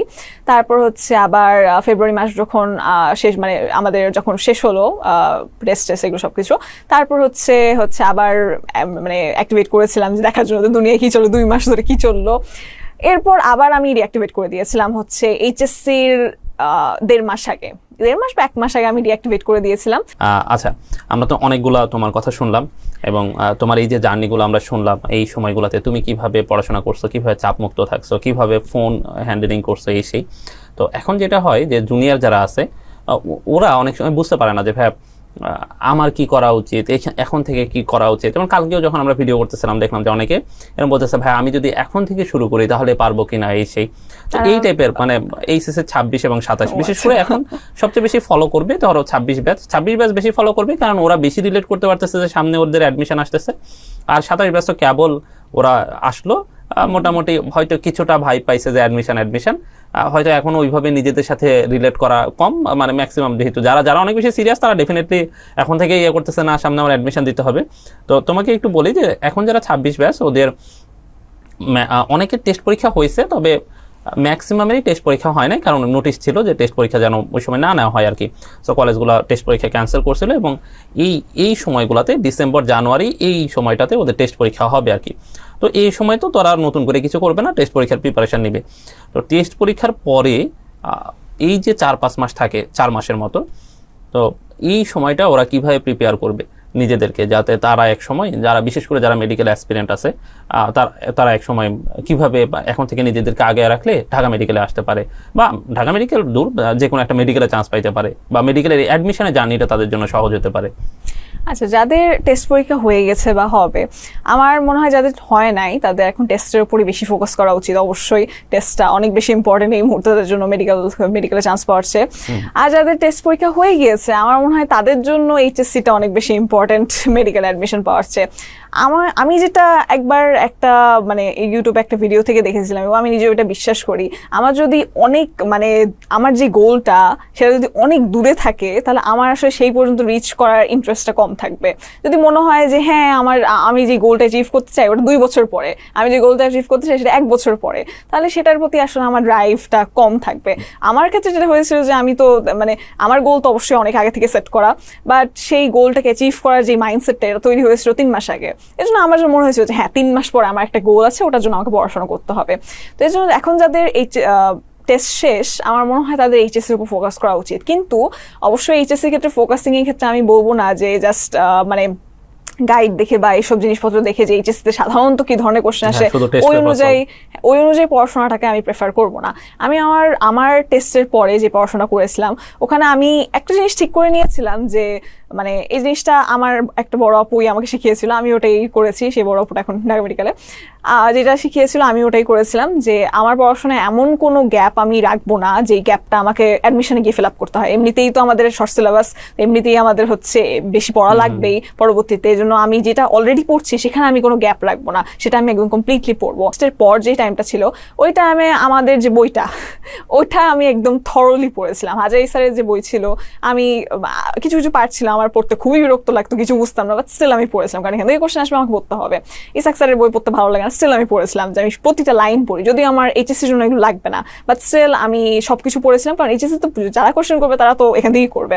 অ্যান্ড এটার জন্য আসলে বেনিফিটেডও হয়েছিলাম, এইচএসসির কেমিস্ট্রি কোশ্চেন আমাদের একটু ডিফারেন্ট টাইপের ছিল, এই জন্য ওখানে সব আমি পরীক্ষার হল থেকে বের হয়ে শুনি যে কোশ্চেন কি কঠিন হয়েছে, কিন্তু আমার কাছে তো মনে হচ্ছে সহজই, কারণ সবকিছু বই থেকে এসেছিল, বলতে গেলে প্রায় সবকিছুই বই থেকে আসলে কিছু কিছু পার্ট বাদে। এই জন্য আমি বইটা ওই টাইমে খুবই ভালো মতো পড়ে নিয়েছিলাম, যে সাপ্লিমেন্টারি যেসব মানে মেডিকেল কোশ্চেন ব্যাংক সলভ করা এইসব জিনিসপত্র আমি ওই টাইমে আমি আমার ফার্স্ট ইয়ার সেকেন্ড ইয়ার কখনোই আসলে এগুলো ধরি নাই, বা এক্সেস সিলেবাস পড়া বা অন্য রাইটারের বই পড়া এগুলো কখনোই আমি করি নাই। আমি অলওয়েজ একটা বইয়ের উপর ফোকাস করেছিলাম, যে একটা বই যেটা আজমল স্যার আর যাদের যে বই আছে ওই বইগুলো আমি একদম থরলি পড়বো, ওখানে আমার কোনো গ্যাপ থাকবে না, টপ টু বটম আমার যা আছে সবকিছু পড়ে নেবো আমি একদম ভালো মতো, যাতে পরবর্তীতে আমার কাজে লাগে। অ্যান্ড পরবর্তীতে কাজে লেগেছিল। আমার দেখা গিয়েছিল যে অনেক ইনফরমেশন অনেকে জানেই না, আমি এরকম দেখেছি যে অনেকে জানেই না যে এটা বই আছে, কিন্তু আমি জানি বই আছে, কারণ আমার পড়া হয়ে গেছে। তো এইচএসসির সময় আমি অনেকে কোশ্চেন সলভ অবশ্যই দরকার, এইচএসসিতে পরীক্ষা দিতে গেলে অবশ্যই কোশ্চেন সলভ করতে হবে, এটার কোনো বিকল্প নাই, কিন্তু সেই সাথে বইটার পড়ার প্রতিও ফোকাস করতে হবে। খালি কোশ্চেন করে চলে গেলাম বা অযথা একটা পরীক্ষা দিয়ে দিলাম, এটা আসলে করলে আসলে হয় না। পরীক্ষা দেওয়া ভালো, বাট সেটা পড়ে দেওয়া উচিত, প্রতিদিনই পরীক্ষা দেওয়া উচিত, সেটা মানে সবসময় হয়তো পড়ার টাইমটা থাকে না, বাট স্টিল মানে যে যতটা পারি পড়ে পরীক্ষা দেওয়া উচিত। যারা এবার টেস্ট দেওয়া যাদের হয়ে গিয়েছে, আমি বলবো তারা ভালো মতো বইটা পড়ে নেয়, কোশ্চেন সলভ করুক, পরীক্ষা দেখ, শেষ তার সাথে ভালো মতো যেন তারা বইটা পড়ে নেয়, এটাই আমার অ্যাডভাইস। হ্যাঁ, তোমার সাথে এই ব্যাপারে আমি একমত। যেমন একাডেমিকে যা পড়তেছে, অ্যাডমিশনে তো আর ভিন্ন বই পড়বে না, বা ভিন্ন কিছু যে আমি এখন পরিফেরার বৈশিষ্ট্য এগুলো পড়ছি, এগুলো তো একাডেমিকে, এগুলো তো অ্যাডমিশনে আসে না, তাহলে অ্যাডমিশনে অন্য কিছু বৈশিষ্ট্য আছে যেগুলো পড়তে হচ্ছে, এরকম তো কিছু না। সো আলটিমেটলি পড়া তো অলমোস্ট সিমিলার, হ্যাঁ কিছু টাইপের ডিফারেন্ট।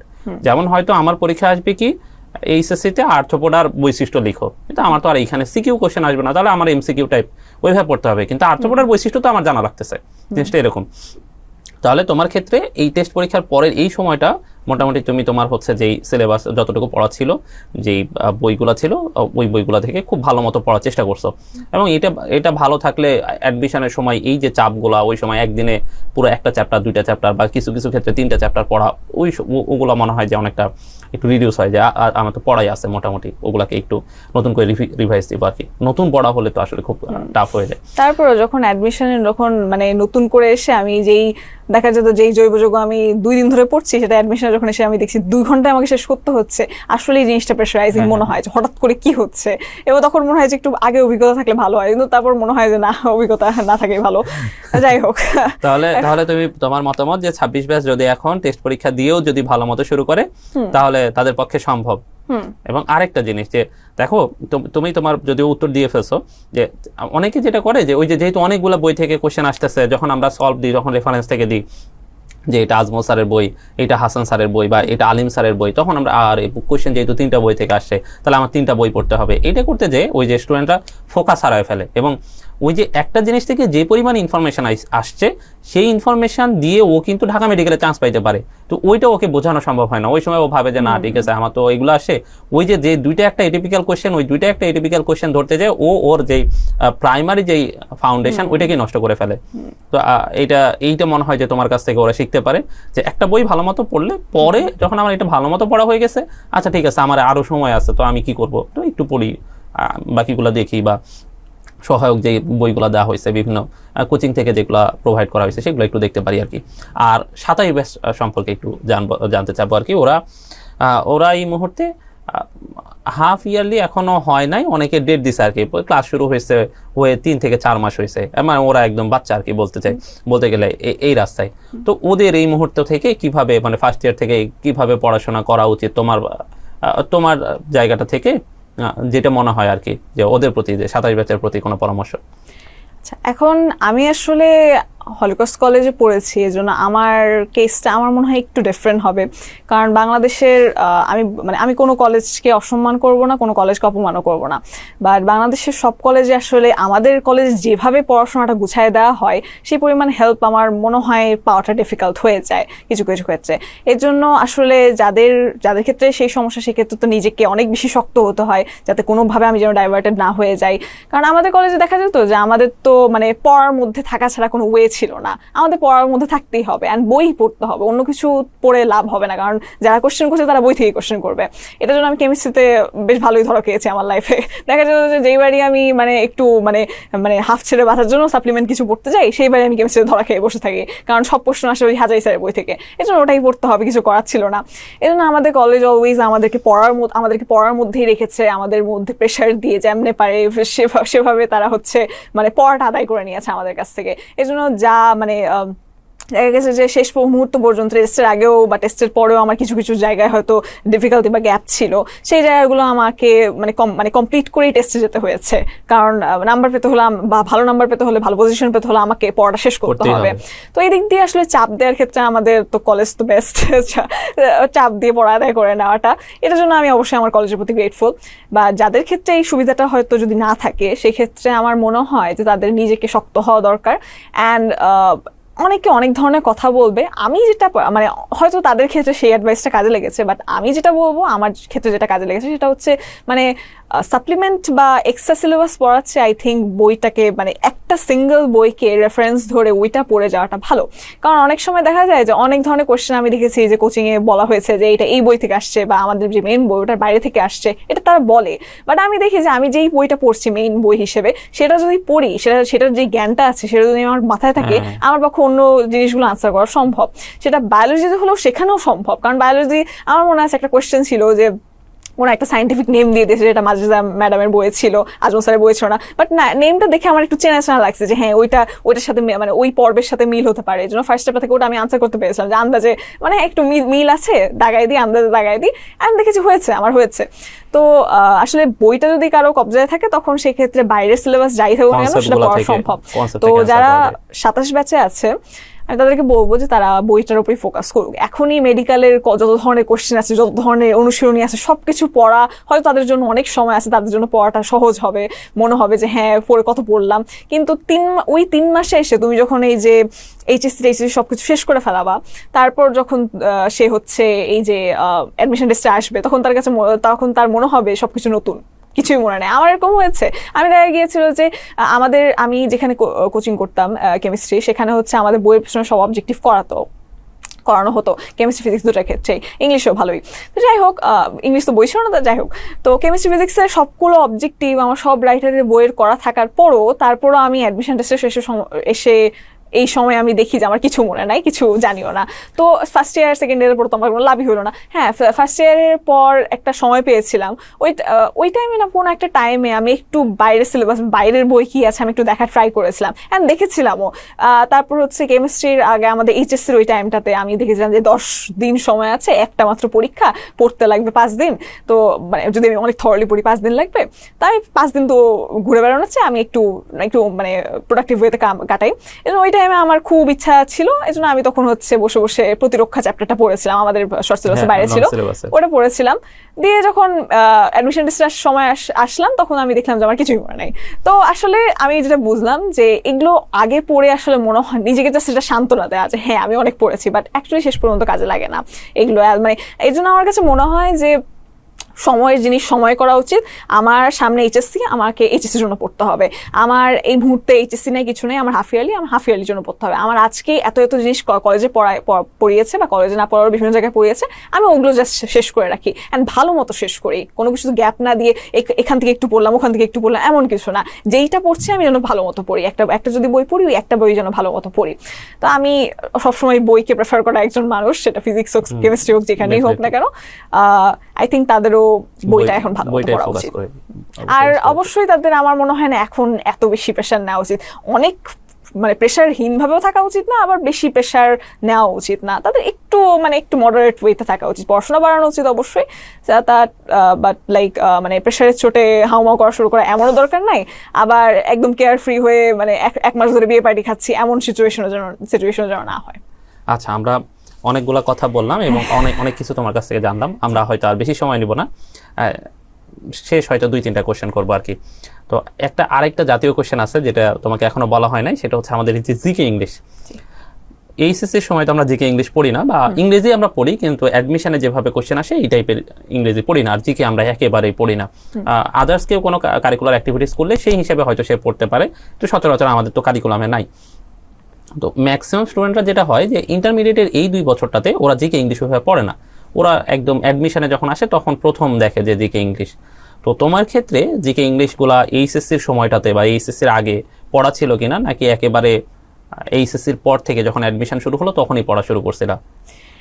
ইংলিশ আসলে বাচ্চাকাল থেকে পড়ার জিনিস, এটা 3 মাসে জিকে যদিও কোনোভাবে কভার করা যায়, বাট ইংলিশ আসলে 3 মাসে আমি একদম গ্র্যান্ড মাস্টার হয়ে যাবো এই সিচুয়েশন করা একদমই সম্ভব না। ইংলিশ আমাকে বা যদি ছোটবেলা থেকেও সম্ভব না হয়, কেউ যদি ডিলিজেন্ট ভাবে ফার্স্ট ইয়ার সেকেন্ড ইয়ারের ইংলিশটা ভালো মতো পড়ে তাহলে তার পক্ষে সম্ভব। কিন্তু আমার ক্ষেত্রে ইংলিশে একটা হেল্পফুল একটা পার্ট ছিল যে আমি ওই টাইমে ইংলিশে যে জায়গাটায় কোচিং করতাম, উনারা হচ্ছে মানে যার কাছে কোচিং করতাম উনি হচ্ছে আমাদেরকে অ্যাডমিশন অনেক কিছু পড়ায় দিত, যেটা আমি ভাবতাম যে এইচএসসির জন্য হয়তো লাগবে, যেন আমি পড়তাম, কিন্তু পরে দেখি এইচএসসির জন্য এগুলো কিছুই লাগবে না। অনেক হায়ার লেভেল অনেক জিনিসপত্র পড়াতেন উনি। অ্যান্ড সেই সাথে হচ্ছে আমাদের কলেজেও মাঝে মাঝে আমাদের বলতো যে তোমাদের এসব জিনিসপত্র পড়া উচিত, একটু আভাস দিত। তাদেরও তো আসলে সময় স্বল্পতা, তেমন পড়াতে পারতো না, যা পারতো তাই ভালো। বা তারপরে উনি মাঝে মাঝে আমাদের কলেজে বলতো যে এগুলো পড়ে রাখো বা ওগুলো দেখো। বা এছাড়া ইংলিশের ক্ষেত্রে আমার মনে হয় গ্রামার তো অবশ্যই পড়া দরকার। সেই সাথে তো ইংলিশের আরেকটা সেটা হচ্ছে যে আমার ইংলিশের অনেকটাই আমি শিখেছি হচ্ছে বিভিন্ন ধরনের গল্পের বই আর মুভিজ থেকে। এটা এবং ইংলিশ তো এক্ষেত্রে আমার গল্পের বই মুভিজ অনেক হেল্প করেছে ইংলিশ এই দিক দিয়ে শেখার জন্য। জেনারেল নলেজটা আমার কাছে সম্পূর্ণ নিউ ছিল, আবার সম্পূর্ণ নিউ ছিল এমনও বলবো না, কারণ জেনারেল নলেজে আমাদের যেগুলো জিনিসপত্র পড়াতো বা আমরা যেই ধরনের কোয়েশ্চেনগুলো সলভ করতাম, এটা আমি আমার লাইফে ফার্স্ট টাইম এসে সলভ করেছি অবশ্যই। কিন্তু জেনারেল নলেজের জন্য তো আমি প্রতিদিন পেপার পড়তাম, আমি প্রতিদিনই পেপার পড়েছি ছোটবেলা থেকেই, প্রতিদিন আমার পেপার পড়ার অভ্যাস, যদিও এই 2 দিন পড়া হয় নাই। পেপার পড়লে জেনারেল নলেজে অনেক কিছু জানা যায়। দেখা যায় যে অনেক সময় অনেক ধরনের এক্সক্লুসিভ জিনিসপত্র যেগুলো আমি জীবনে শুনি নাই, যেমন জুলাই আন্দোলন নিয়ে অনেক ধরনের জিনিসপত্র ছিল যেগুলো আমি মানে কোচিং পরীক্ষা গিয়ে নতুন নতুন জানছি, আবার কিছু কিছু জিনিস ছিল যেগুলো আমি পেপারে দেখেছিলাম। সো পেপার পড়লে আসলে জেনারেল নলেজে অনেক কিছু জানা যায়, সবকিছু না বাট স্টিল একটু হেল্প হয়, মানে মনে হয় যে হ্যাঁ আমি কিছু কিছু তো জানি। আবার আমার তো বিভিন্ন ধরনের, আমি বলবো না আমার রিসার্চ পেপার দেখার অনেক অভ্যাস আছে, এটা আমি বলবো না, বাট যখন মাঝে মাঝে টুকিটাকে আমি এদিক ওদিক দেখতাম, অনেক বেশি দেখতাম অ্যান্ড সেগুলো মাঝে মাঝে জেনারেল নলেজের ক্ষেত্রে আমাকে হেল্প করতো। তবে জেনারেল নলেজে বাংলাদেশের আয়তন এগুলো জিনিসপত্র আমি সেই সমাজে যখন পড়েছিলাম ক্লাস 9-10-এ, ওখানে ইস্তফা দেওয়া, এরপর তার পড়া হয় নাই। 3 মাসের প্রতিদিন আসলে জেনারেল নলেজ পড়েছি আমি, প্রতিটা দিন জেনারেল নলেজের যে আমাদের একটা বই ছিল, ওইটা মানে একটা কোচিং সেন্টার আমাদের একটা বই দিয়েছিল, ওই বইটা মোটামুটি পড়তাম। বাংলাদেশ পার্টটা অন্তত ভালো মতো পড়েছিলাম, এই বিদেশ পার্টটা আর পড়ার টাইম হয় নাই, কারণ তখন পড়াশোনার প্রেশার বেড়ে গিয়েছিল। আর হচ্ছে যত ধরনের বিসিএস তারপর বিভিন্ন জায়গায় কোশ্চেন ছিল, ওগুলো আমার অনেক বারবার সলভ করা হয়েছিল। বাট পুরা জেনারেল নলেজের যে কোশ্চেন ব্যাংকের যে বইটা, ওটা পুরাটা আমার সলভ আসলে লাইফে একবারই করা হয়েছে, কারণ এরপর যে আমি ভেবেছিলাম যে একবার একটু বসে সবকিছু করবো, সেটা আর টাইম হয় নাই। বাট ওই একবার পড়াতেই আমি যখন জেনারেল নলেজের প্রতিটা কোশ্চেন সলভ করতাম বা কখনো কোনো ইনফরমেশন আমার কাছে আই ক্যাচিং লাগতো, আমি কেন জানি একদম মনে হতো যে মানে বায়োলজি বা এগুলো যেরকম পড়ছি ওভাবেই আমি ইম্পর্টেন্স দিয়ে পড়া ট্রাই করতাম। এই জন্য জেনারেল নলেজ জিনিসগুলো আমার মনে থাকতো, হয়তো অনেকের মনে থাকে না, আমার কেন জানি মনে থাকতো। যাই হোক, এখন মানে আমার নিজেকে বুঝাতাম যে আমার মনে রাখা লাগবে, যদিও এগুলো কিছুই বেশ বলতে গেলে আসে নাই, বাট স্টিল মনে রেখেছিলাম। অ্যান্ড জেনারেল নলেজের ক্ষেত্রে আসলে কোয়েশ্চেন ব্যাংক সলভ করা দরকারই, সেই সাথে হচ্ছে এক্সট্রা বিভিন্ন কোচিং সেন্টারে এক্সট্রা বই দেয়, ওগুলো পড়া দরকার। বাট এটার জন্য আমার মনে হয় না ফার্স্ট ইয়ার থেকে প্রিপারেশন নেওয়া দরকার বা সেকেন্ড ইয়ার থেকে প্রিপারেশন নেওয়া দরকার, কারণ ওখানে পড়ে আসলে মনে থাকবে না, আনলেস সে যদি কোনো এক্সট্রা কারিকুলার অ্যাক্টিভিটিসের সাথে এরকম থাকে, কেউ যদি কুইজ কম্পিটিশন ছোটবেলা থেকে করে থাকে, তার জন্য অবশ্যই জেনারেল নলেজটা একদম পানি ভাত, তারা ছোটবেলা থেকে করছে, তারপর জন্য বেশিরভাগ জিনিসই ইজি হবে অবশ্যই। তো এর জন্য আসলে এক্সট্রা কারিকুলার অ্যাক্টিভিটিস অনেক important. Important, extra curricular activities থাকা দরকার। আমাকে আমার কে জানি, আমার মনে নেই আসলে কেউ একজন জিজ্ঞেস করেছিল যে আমি সারাদিন খালি পড়তাম কিনা। আমি সারাদিন কখনোই পড়ি নাই। এই যে অ্যাডমিশনের সময় অবশ্যই পড়েছি, সবকিছু ছেড়ে দিয়ে পড়েছি, বাট ফার্স্ট ইয়ার সেকেন্ড ইয়ারে থাকতে আমার এক্সট্রা কারিকুলার অ্যাক্টিভিটিস ছিল। আমি আমাদের কলেজের সায়েন্স ক্লাবে ছিলাম, এখন ওখানে তো ছিলাম। তারপর হচ্ছে আমাদের কলেজে আরো অনেক ধরনের অ্যাক্টিভিটিস ছিল। এইসব জিনিসপত্র মাইন্ডটাকে ফ্রেশ রাখলে আসলে তখন মাইন্ডে ইনফরমেশন স্টোর করার মতো জায়গা বাড়ে। তো যাই হোক, এক্সট্রা কারিকুলার অ্যাক্টিভিটিস থাকা তো ভালোই, অনেকের কলেজে সেটা সুযোগ হয় না, স্কুলেও সুযোগ হয় না। তো সেক্ষেত্রে তখন আসলে নিজেকে ঠিক করে নিতে হয়। তো যে ইংলিশের জন্য আসলে 3 মাসে পড়ে লাভ নাই, ওটার জন্য ছোটবেলা থেকেই পড়তে হবে, না হলেও কলেজ থেকে পড়তে হবে। যদি কারো পক্ষে সম্ভব হয় সেক্ষেত্রে সে ইংলিশের ক্ষেত্রে অন্তত একটু দেখে রাখতে পারে যে মেডিকেলে অ্যাকচুয়ালি কি টাইপের কোশ্চেন আসে, ওই টাইপের টপিকগুলো সে পারলে অনলাইন বা বিভিন্ন জায়গা থেকে একটু দেখে নিলে তার জন্য আই থিঙ্ক ভালো হয়। ইংলিশের ক্ষেত্রে জাস্ট খালি ইংলিশের জন্য, কারণ ওই টাইমে এসে আসলে ইংলিশের কিছু কিছু নতুন জিনিস আছে যেগুলো পড়তে গেলে মাথা খারাপ হয়ে যাবে, তখন মনে হয় ছেড়ে দিয়ে চলে যায়। আবার ছেড়ে দিতে গেলে তখন মনে হবে যে আল্লাহ কত বড় একটা জিনিস হয়ে গেল। তো এই যে সিচুয়েশন যাতে না হয়, এটার জন্য হচ্ছে first year second year I think ইংলিশটা পড়ে রাখা উচিত, কারণ সাথে তার একাডেমিক লাইফ আসলে হেল্প করবে। বাট জেনারেল নলেজের জন্য আমার মনে হয় ওই 3 মাসেই যা পড়া তাই, কারণ আমার যেই পরিমাণ জেনারেল নলেজে পড়া হচ্ছে বেশিরভাগ স্টুডেন্টেরই সেই পরিমাণই পড়া হচ্ছে। তো যদিও জেনারেল নলেজ এন্ড ইংলিশটা একটা নাম্বারের খনি বলা যায়, কারণ সবাই একই রকম নাম্বার পায় মানে একাডেমিক সাবজেক্টগুলোতে। মোটামুটি প্রায় শেষ আমরা, জাস্ট আর একটা কোশ্চেন যে সর্বশেষ এমনি এই যে ধরো একটা দীর্ঘ যাত্রা করলাম, অনেক পড়াশোনা করলাম এবং আল্লাহর রহমতে একটা ভালো ফলাফল হয়েছে এবং পরিশ্রম সার্থক বলা যায়, হ্যাঁ, অনেকে চান্স পায় নাই। ডেফিনেটলি তারাও অনেক পরিশ্রম করছে, তারপরেও হয়তো ওই সময় ভাগ্য কোনোভাবে হয়তো সবকিছু মিলে আসলে ক্লিক করে নাই। পরীক্ষার হল সেন্টার এগুলো আসলে অনেক ফ্যাক্টর আসলে কাজ করে। তো সব মিলিয়ে আসলে শেষে যে এই পুরো একটা জার্নি শেষ করার পরে কিছু বলতে চাও কিনা জুনিয়র সিনিয়র বা তোমার ব্যাচমেট সবার উদ্দেশ্যে যদি কিছু বলতে চাও শেষ? আসলে আপনি যেটা বললেন যে অনেকের মানে হয়তো মন মতো জায়গায় চান্স পায় না, আবার অনেকে মানে অনেক পড়াশোনা অনেক প্রিপারেশন করার পরও, হ্যাঁ এরকম হয়, অনেক সময় লাক ফেভার করে না, তখন দেখা যায় যে অনেক পরিশ্রম করার পরও একটা জায়গায় চান্স পাচ্ছে না, এই ধরনের সিচুয়েশন হয়। তো আমি পেপারে এক সময় এটা নিয়ে একটা আর্টিকেল দেখেছিলাম, বলেছিল যে আমরা অনেক সময় মানে অতি উত্তেজনায় নিজেরটা আমি অতি আনন্দে এদের কথা অনেক সময় আমরা ভুলে যাই। এই জিনিসটা আমার কাছে আসলে ভালো লাগে না। তো যাই হোক, আমি ওদের জন্য প্রে করছি, তারা যেন মানে একটু শক্ত হয়ে সামনের জন্য এগোতে পারে, তারা যেন ঠিকঠাক হতে পারে, তাদের বাবা মা যেন এই ক্ষেত্রে তাদেরকে সাপোর্ট করে, তাদের জন্য আমি প্রে করছি। আর সেই সাথে তো এখন 26-27 ব্যাচের জন্য যা বলা হয়ে গিয়েছে। আমার অনেক ফ্রেন্ডস বিভিন্ন জায়গায় চান্স পেয়েছে, তাদের সাথে আমি আসলে ঠিকভাবে তো কথা বলার সুযোগ এখনো পাই নাই, জাস্ট জানতে পারছি বিভিন্ন জায়গায় যে হ্যাঁ এরা এখানে চান্স পেয়েছে, ওখানে চান্স পেয়েছে, তাদের সাথে দেখা করবো। বা টিচারদের সাথে আমি যে এই 2 দিন এত বেশি রেস্টলেস ছিল যে আমি যাদের প্রতি আমি এত গ্রেটফুল, আমি তাদের সাথে কথা বলার সুযোগ পাইনি, এই জন্য নিজেকে খুবই আনগ্রেটফুল লাগছে যে টিচাররা যারা আমাকে এত হেল্প করেছে তাদেরকে জাস্ট আমাকে টেক্সট মেসেজ দিয়ে জানাতে হয়েছে যে মিস আমি স্যার সিস্টার আমি এই জায়গায় চান্স পেয়েছি। তো যাই হোক, ওনাদের সাথে অবশ্যই আমি দেখা করব, ফ্রেন্ডদের সাথেও দেখা হবে সামনে ইনশাল্লাহ। ঠিক আছে নাবিহা, ধন্যবাদ, অনেকক্ষণ সময় দিলা এবং খুব ম্যাচিউর উত্তরগুলা দিছো, যেগুলা আসলে যদি কেউ পুরোপুরি শোনে এবং এটা আমল করার চেষ্টা করে ডেফিনেটলি সে অনেক বেশি উপকৃত হবে। তো আমরা নাবিহার কাছ থেকে কথাগুলো শুনলাম। তো যারা জুনিয়র আছো 26 ব্যাচ 27 ব্যাচ, তারা এটা শুনে আপু কিভাবে পড়াশোনা করছে, এইভাবে তোমরা তোমাদের আপুর শুধুমাত্র আপুকে অন্ধভাবে ফলো করলে হবে না, যে আপুর সাথে তোমার যে সক্ষমতা সেটাকে মিলে তোমরা তোমাদের একটা কাস্টমাইজ ভাবে প্ল্যান করতে পারো, এইভাবে পড়াশোনা করতে পারো। আর যারা হয়তো কাঙ্ক্ষিত ফলাফল করতে পারো নাই, এই যে আপু যেভাবে বললো যে একটু শক্ত হতে হবে, একটু ধৈর্য ধরে বাকি সময়টাতে একটু ভালো পড়াশোনা করে একটু ফোকাসটা ধরে রেখে ভালো মতো পড়াশোনা করো। আশা করছি তোমরাও ভালো করবে ইনশাল্লাহ। সকলে ভালো থাকো। আসসালামু আলাইকুম।